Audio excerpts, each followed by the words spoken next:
Hello दोस्तों, आज मैं आपको एक नई कहानी सुनाने जा रही हूँ। चुनौती हिमालय की। जोजिला पास से आगे चलकर जवाहरलाल मातायान पहुँचे तो वहाँ के नवयुवक कुली ने बताया, साहब, सामने उस बर्फ से ढके पहाड़ के पीछे अमरनाथ गुफा है, लेकिन साहब, रास्ता बहुत टेढ़ा है। किशन ने कुली की बात काटी, बहुत चढ़ाई है और साहब दूर भी है। कितनी दूर? जवाहरलाल ने पूछा। 8 मील साहब, कुली ने जल्दी से उत्तर दिया। बस, तब तो जरूर चलेंगे। जवाहरलाल ने अपने चचेरे भाई की ओर प्रशंसक दृष्टि डाली।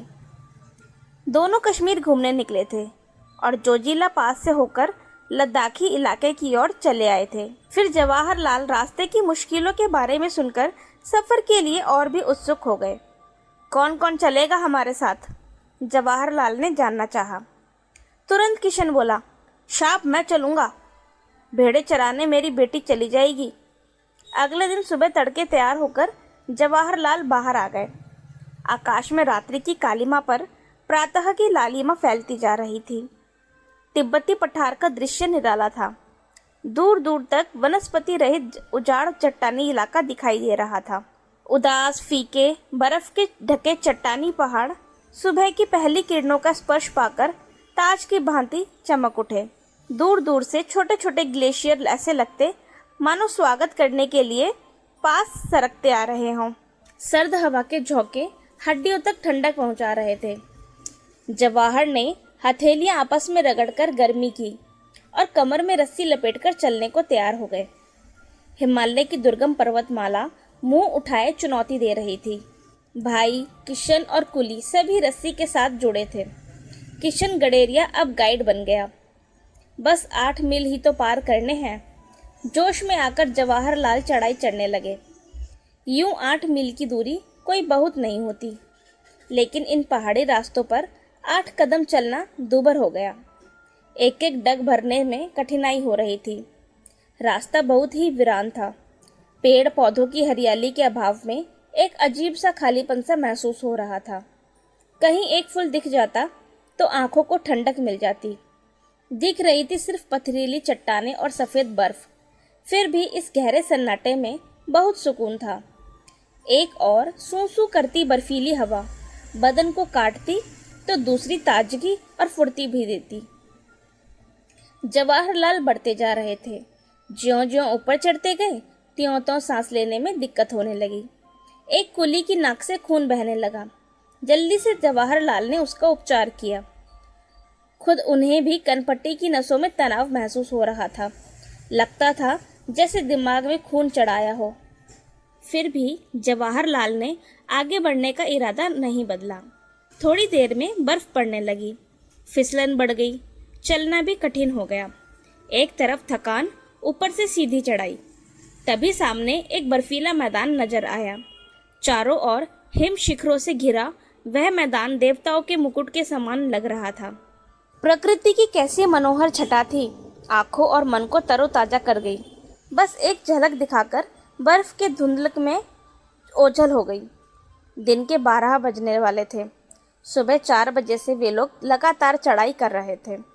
शायद 16,000 फीट की ऊंचाई पर होंगे इस वक्त, अमरनाथ से भी ऊपर। पर अमरनाथ की गुफा का दूर दूर तक पता नहीं था।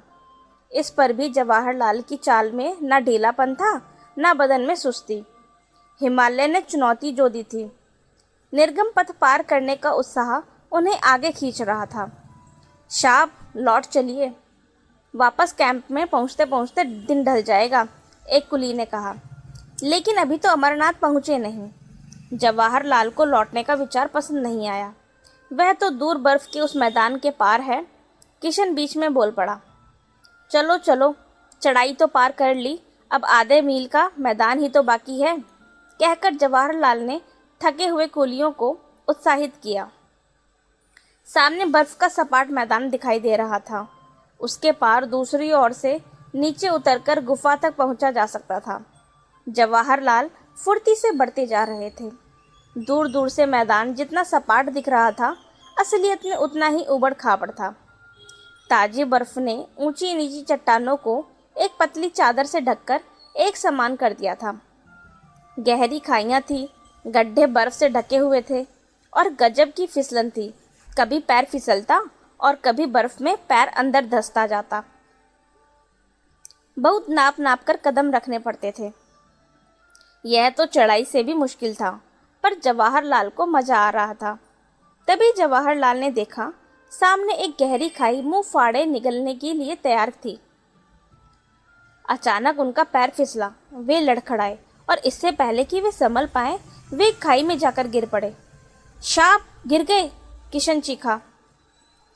जवाहर भाई की पुकार वादियों की शांति भंग कर गई। वे खाई की ओर तेजी से बढ़े। रस्सी से बंधे जवाहरलाल हवा में लटक रहे थे। उफ, कैसा झटका लगा। दोनों तरफ चट्टाने ही चट्टाने, नीचे गहरी खाई।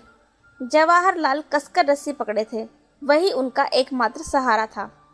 जवाहर, ऊपर से भाई की पुकार सुनाई दी।